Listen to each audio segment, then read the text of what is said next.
मेरी मालकिन की बड़ी बेटी हर रात कमरे में तेल और केला लेकर जाती थी।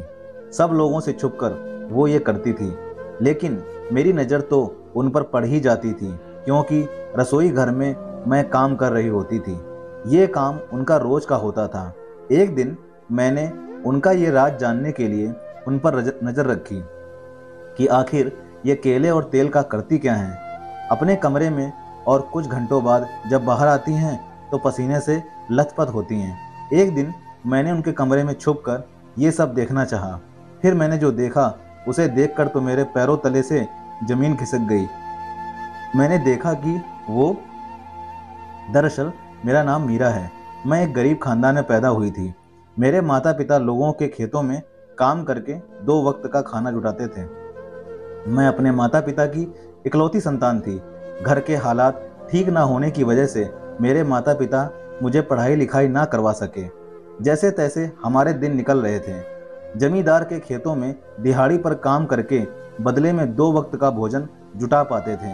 मेरी उम्र 15 साल की थी। मैं अपने माता पिता को ऐसे खेतों में दिन रात मेहनत करते देखती तो मुझे बहुत तकलीफ होती थी। इसी वजह से मैं भी उनके साथ काम करने चली जाती। ऐसे ही कुछ दिन बाद मेरे पिताजी की तबीयत बहुत बिगड़ गई। उन्हें हॉस्पिटल लेकर जाया गया, जहां पर डॉक्टर ने हजारों का खर्चा बताया उनके इलाज में। अब हम लोगों के पास तो इतने रुपए थे नहीं, इसीलिए मेरी माँ जमींदार जी के पास गई, जिनके खेतों में हम लोग काम करते थे। उनके सामने अपनी झोली फैलाकर मदद मांगने लगी, लेकिन जमींदार ने इतने पैसे देने से मना कर दिया। हालांकि उनके लिए इतने पैसे देना कोई बड़ी बात नहीं थी, लेकिन फिर भी उन्होंने कोई मदद नहीं की। इसी वजह से मेरे पिताजी का इलाज ना हो पाया और वो हमें और इस दुनिया को छोड़कर चले गए। हम लोगों का सहारा छिन चुका था अब, लेकिन जैसे तैसे मैंने और मेरी माँ ने खुद को संभाला और फिर से अपना जीवन यापन करने लगे। मेरी माँ और मैं खेतों में काम करके अपना पेट भरने लगे। मेरे मन में जमींदार जी के लिए बहुत गुस्सा भरा हुआ था, लेकिन मैं कुछ भी ना कर पाती थी। कुछ दिन यूं ही निकले। फिर एक दिन मेरी माँ को अचानक दिल का दौरा पड़ा। इस दुनिया को छोड़कर वो भी चली गईं। अब मेरे ऊपर दुखों का पहाड़ टूट पड़ा था। मेरी माँ मेरा एकमात्र सहारा थी। अब वो भी मुझे छोड़कर जा चुकी थी। मैं पूरी तरह टूट चुकी थी। ऐसे में मुझे मेरे मामा मामी अपने पास ले गए। आखिर अपने अपने होते हैं और पराये पराये होते हैं। इसी चीज का फर्क मुझे अब समझ में आ रहा था। मेरे मामा मामी अपनी बेटी को अच्छा खाना, अच्छे कपड़े देते थे, लेकिन मुझसे अपने सारे घर का काम करवाते थे। अच्छे से बोलना तो दूर, मेरी तरफ देखते भी ना थे कि मेरी हालत कैसी है। खैर, मैंने इसे अपनी किस्मत समझकर स्वीकार कर लिया। एक दिन मैं घर पर बर्तन साफ कर रही थी, तभी मेरे मामा जी शहर से आए और मेरी मामी से कहा कि शहर के एक घर में काम करने वाली की ज़रूरत है। क्यों ना हम मीरा को वहाँ काम करने लगा दें। हमारे पास पैसे आते रहेंगे और मीरा वहाँ काम करती रहेगी। मेरी मामी भी इस बात से खुश हो गई। खुश हो भी क्यों ना, आखिर बिना मेहनत पैसे जो आ रहे थे।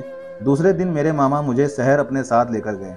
वहाँ हम लोग एक बड़े से घर में गए, जहाँ पर एक औरत अपनी दो बेटियों के साथ बैठी थी।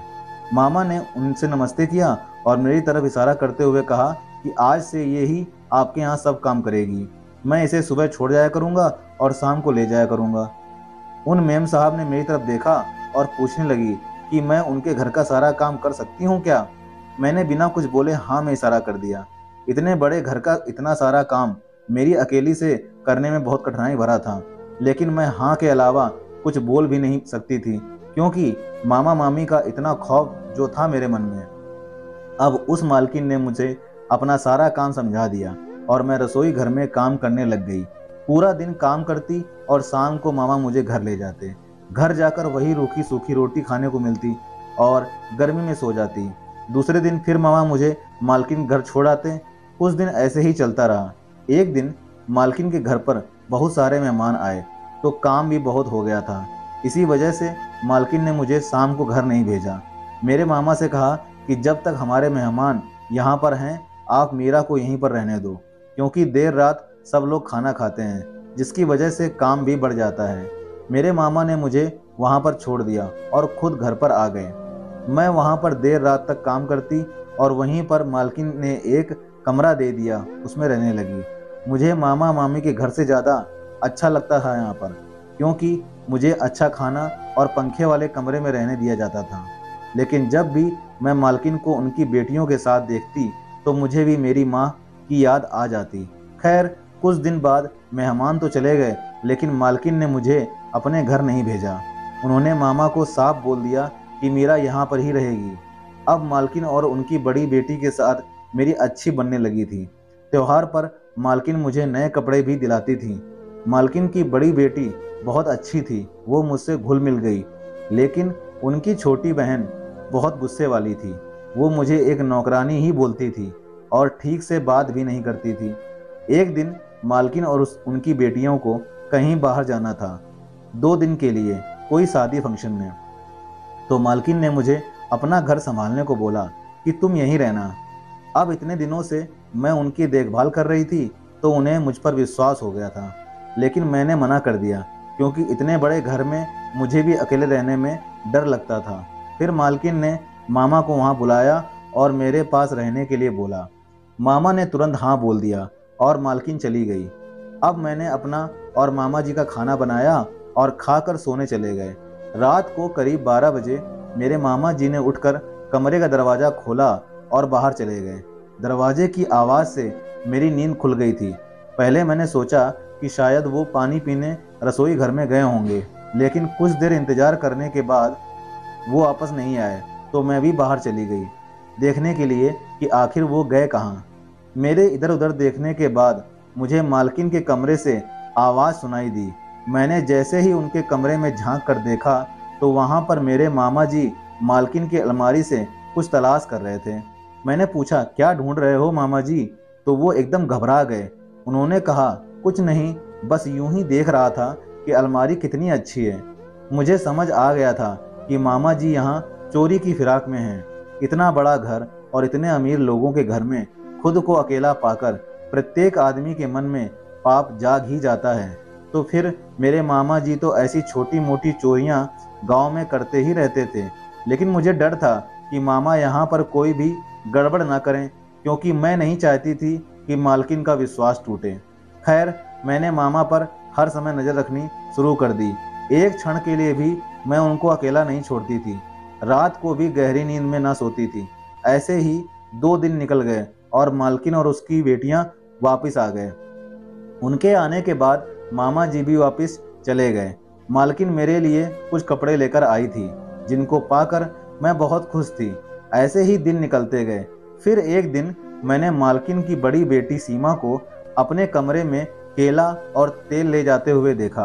वो ऐसे चोरों की तरह नज़र चुरा कर कमरे में जा रही थी, मानो उन्हें कोई देख भी ना ले।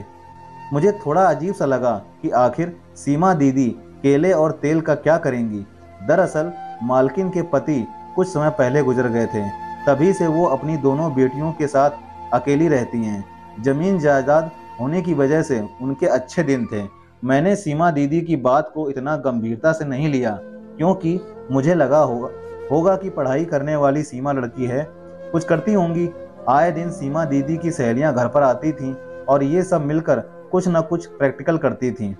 मैं दूर खड़ी उनकी ये सब प्रतिक्रिया देखती थी। एक दिन मैंने सीमा दीदी से पूछ लिया कि दीदी, आप सब लड़कियां मिलकर ये क्या करती हैं? तो उन्होंने बताया कि हम लोग विज्ञान की पढ़ाई करती हैं, जिसकी वजह से ये प्रैक्टिकल करती हैं। मुझे कुछ समझ में नहीं आया, क्योंकि मैं कभी स्कूल नहीं गई थी, तो मुझे कैसे पता होगा पढ़ाई के बारे में। बस इसी वजह से मैं सीमा दीदी की उस केले और तेल वाली बात को नज़रअंदाज कर गई थी। मैं सब लोगों को खाना खिलाकर बर्तन साफ करती और रसोई घर को साफ करती थी। इसी बीच दीदी रोजाना फ्रिज से केला निकालती और एक कटोरी में तेल डालती और अपने कमरे में लेकर जाती। अब तो ये रोज का काम हो गया था। मेरा दीदी के सामने ही कमरा था। देर रात को दीदी कमरे से बाहर आती और अपने हाथ धोती। उनका पूरा शरीर पसीने से लथपथ होता था। कभी कभी मैं जाग रही होती थी तो ये सब दिख जाता, वरना रोजाना मैं दीदी को बाहर आते नहीं देखती थी, क्योंकि जब तक वो आती मेरी आंख लग जाती थी। अब तो मुझे ये सब पढ़ाई का मामला नहीं लगा, क्योंकि अगर पढ़ाई के लिए या अपने प्रैक्टिकल के लिए दीदी केला और तेल लेकर जाती तो ऐसे छुपकर क्यों जाती? उन्हें किस बात का डर था? मेरे दिमाग में दिन रात सिर्फ यही बात दौड़ती थी कि आखिर दीदी अपने कमरे में करती क्या है। मैंने इस बारे में मालकिन से बात करने की सोची, मैं मालकिन के कमरे में गई तो वो फ़ोन पर किसी से बात कर रही थी। फिर मैं बिना कुछ बोले वहाँ से आ गई। उसके बाद मैंने विचार किया कि कहीं दीदी कुछ और ही कर रही हों और मैं बेवजह घर में मालकिन को बताकर तमाशा खड़ा कर दूं, तो ये अच्छा नहीं होगा। इसी वजह से मैंने इस बात को छोड़ दिया और ध्यान देना बंद कर दिया। ऐसे ही एक दिन मुझे नींद नहीं आ रही थी, क्योंकि इसी दिन मेरी माँ इस दुनिया को छोड़कर गई थी। मैं उनकी यादों में खोई हुई थी। तभी सीमा दीदी अपने कमरे से बाहर निकली तो उनकी आंखों से आंसू बह रहे थे। मैंने कमरे से बाहर निकलकर दीदी के पास जाकर पूछा कि आप रो क्यों रही हैं। तभी दीदी ने बात बदलते हुए कहा कि कुछ नहीं हुआ है, तुम सो जाओ। इतना बोलकर वो अपने कमरे में चली गईं। मुझे इसी फिक्र में पूरी रात नींद नहीं आई कि आखिर क्या बात हो गई कि हमेशा हंसने वाली सीमा इतनी रात को अपने कमरे से रोते हुए निकली।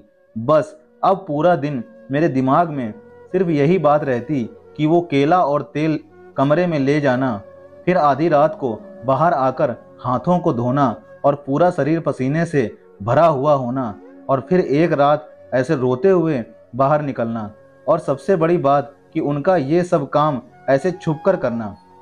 अब तो मुझे दीदी पर शक होने लगा था कि वो कहीं कुछ गलत तो नहीं कर रही हैं। अगले दिन दीदी अपने कॉलेज चली गईं और छोटी दीदी अपने स्कूल। तभी मैंने मालकिन को चाय देकर मौका पाकर सीमा दीदी के कमरे में जाकर सब देखने का सोचा। तभी जब दोपहर में मालकिन सो गई तो मैं सीमा दीदी के कमरे में गई और सब और देखा, लेकिन कमरे में तो कुछ भी ऐसा नहीं था। सब सामान अच्छे से पड़ा था। मैं बाहर आ गई और सोचने लगी कि आखिर माजरा क्या है। तभी सीमा दीदी और उनकी छोटी बहन आ गए। मैंने उन दोनों के लिए खाना लगाया, लेकिन सीमा दीदी ने खाना खाने से मना कर दिया। वो सुबह भी नाश्ता नहीं करके गई थी। मैंने काफ़ी बार बोला दीदी को कि प्लीज़ आप खाना खा लीजिए, लेकिन एकदम से मुझ पर चिढ़ गई। मैंने फिर कुछ ना बोला। थोड़ी देर बाद मैंने दीदी से सब पूछने का सोचा, लेकिन फिर मुझे ख्याल आया कि अगर मैंने पूछा और वो गुस्सा हो गई तो मुझे सीमा दीदी की फिक्र थी, क्योंकि जब से मैं यहाँ काम करने के लिए आई थी वो मुझे कभी भी एहसास नहीं होने देती थी कि मैं एक नौकरानी हूँ, और मेरे लिए मेरे मामा मामी से बढ़कर किया था हमेशा उन्होंने। खैर, कुछ देर बाद मेरे मन में ख्याल आया कि क्यों ना मैं आज रात उनके कमरे में ही छुपकर बैठ जाऊं और देखूं कि आखिर होता क्या है। फिर मैंने रात को सब लोगों को खाना खिलाया और खुद बिना खाए ही दीदी के कमरे के एक कोने में छिप गई। मैं उस समय छिपी थी जिस टाइम दीदी रसोई घर में केला और तेल लेने आई थी। फिर मैंने देखा कि दीदी अपने कमरे में आती हैं और कमरे के पीछे का दरवाज़ा खोलती हैं। मैं सोचने लगी कि उस दिन जब मैंने दीदी का कमरा देखा था तो मुझे ये दरवाज़ा दिखाई नहीं दिया। शायद दिखाई न देने की वजह से ही थी कि उस दरवाजे के आगे पर्दा लगा हुआ था। उसके बाद मैंने देखा कि दीदी उस दरवाजे से एक आदमी को अंदर लेकर आती हैं, और उसके बाद जो हुआ उसे देखकर मेरे पैरों तले से जमीन खिसक गई। फिर अचानक से मेरी हाथ की चैन, जो मेरी माँ ने एक बार मेले से मुझे ला कर दी थी, वो निकलकर नीचे गिर गई। उसकी आवाज़ से दीदी को वहम हुआ कि कोई और भी उनके कमरे में है। उन्होंने उठकर सब जगह देखा तो एक कोने में मुझे खड़ा पाया। दीदी मुझे देखकर घबराई हुई सी हो गई और गुस्से से मेरी तरफ देखकर बोली, तुम यहाँ क्या कर रही हो, और वो भी ऐसे छुपी हुई? क्या कर रही थी तुम यहाँ पर? मैं भी उनके इस गुस्से के आगे डर सी गई। फिर मैंने कहा कि मुझे माफ़ करना दीदी, मैं यहाँ कोई गलत इरादे से नहीं छिपी थी। वो मुझे आपकी फ़िक्र हो रही थी, क्योंकि आजकल आप ना तो अच्छे से खाती हैं और उस दिन आप अपने कमरे से रोती हुई भी निकली थी ना, इसलिए। उसके बाद सीमा दीदी ने मुझे सब कुछ बताया कि वो कुछ गलत नहीं करती है, जबकि भला ही करती है। उन्होंने उस आदमी की तरफ इशारा करते हुए कहा कि ये मेरे दादाजी हैं। मेरे पिताजी की मौत के बाद मेरी माँ ने इन्हें घर से निकाल दिया था। तब से ये एक मंदिर में रहते हैं, लेकिन मुझसे ये सब देखा नहीं गया। मैंने इस बारे में माँ से बात करने की कोशिश की थी, तब उन्होंने मुझे खूब डांट दिया। उसके बाद मैंने एक प्लान बनाया कि मैं रात को दादाजी को अपने कमरे में ले आती थी और सुबह इस दूसरे दरवाजे से वापस भेज देती थी। मैंने दीदी से पूछा कि फिर वो केला और तेल?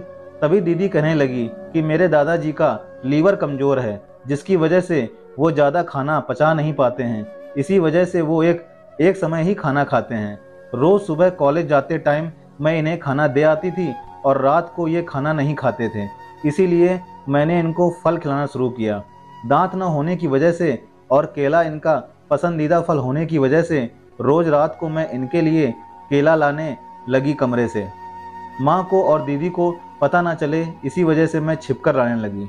और मेरे दादाजी के घुटनों में बहुत दर्द रहता है, इसीलिए मैंने तेल लाना शुरू किया ताकि इनके घुटनों की मालिश कर सकूं। ज़्यादा देर मालिश की वजह से मैं पसीने से भीग जाती थी, तभी तेल के हाथ बाहर धोने जाती थी। दीदी ने कहा कि उस दिन मेरे दादाजी की तबीयत ठीक नहीं थी और मैं मजबूर थी अपनी माँ के आगे, इसी वजह से मेरी आंखों में आंसू आ गए। दीदी की इन सभी बातों को सुनकर अब मेरा सारा वहम निकल चुका था। मैं बिना कुछ बोले अपने कमरे में आ गई। मैं बार बार मालकिन को कोस रही थी कि कोई इतनी निर्दयी कैसे हो सकती है। एक बीमार पिता समान ससुर को घर से निकाल दिया, लेकिन मन ही मन दीदी पर भी गर्व हो रहा था कि आज के समय में इतना अच्छा दिल बहुत कम लोगों का होता है और वो दिल सीमा दीदी के पास था। पता नहीं इस दुनिया को क्या हो गया है, बुजुर्ग लोगों को बिना सोचे समझे घर से निकाल देते हैं। अभी मुझे सब समझ आ रहा था कि जो जिस पर गुजरता है वो तकलीफ सिर्फ वही समझ सकता है। तो भाइयों और बहनों, अगर मेरी आज की कहानी आपको पसंद आई हो तो वीडियो को लाइक कीजिए, शेयर कीजिए और कमेंट भी कीजिए। और हाँ, सबसे ज़रूरी बात, अगर आपने अभी तक मेरे चैनल को सब्सक्राइब नहीं किया है तो प्लीज़ सब्सक्राइब कर दें। साथ ही साथ आपके दाहिने तरफ एक बेल आइकन होगा, उसको दबा दीजिए ताकि आपको मेरी सारी स्टोरीज सबसे पहले आपके चैनल पे मिलें। तो भाइयों और बहनों, मिलते हैं अगले वीडियो में एक और दिलचस्प कहानी के साथ। तब तक के लिए दोस्तों नमस्कार, धन्यवाद भाइयों और बहनों, मुझे सुनने के लिए बहुत बहुत शुक्रिया। मिलते हैं अगली कहानी में, तब तक के लिए दोस्तों जय हिंद, जय भारत, खुश रहिए, आबाद रहिए।